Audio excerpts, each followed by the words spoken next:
UFC-ს ორგზის მძიმე წონის ჩემპიონი კეინ ველასკეზი თავისუფალია. კეინი MMA ფანებისთვის ერთ-ერთი ყველაზე გამორჩეული ჩემპიონი იყო, როგორც მისი ბრძოლის სტილის, ასევე მისი პერსონალიტის გამო. კეინ ველასკეზი პირველად დაიჭირეს 2022 წელს, როცა მან ინფორმაცია გაიგო იმის შესახებ, რომ მის 4 წლის შვილს საბავშვო ბაღში ერთ-ერთი ადამიანი სექსუალურად ავიწროვებდა.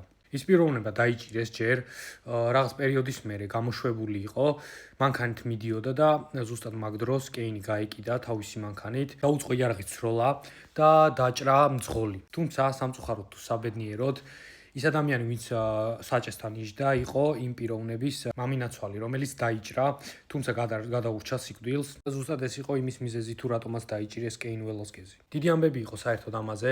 რაღაც პერიოდში გამოუშვეს კიდევაც გირაოთი კეინ ველასკეზი, შემდეგ ისევ დაიჭირეს. იმართებოდა ბევრი აქციები და მახსოვს ეს MMA community როგორ ედგა გვერდში. დაახლოებით 8 თვე იყო ციხეში და დღეს გამოუშვეს უკვე. საბოლოოდ ჩემი აზრით და საზოგადოების დიდი ნაწილის უпростоრად საზოგადოების საღად მოაზროვნე საზოგადოების ნაწილის აზრით იმაზე დიდი სასჯელი მიიღო, რაც უნდა მიიღო თავისი ამ საქციელის გამო. ზუსტად ამიტომ ის ახლა უკვე სახლშია.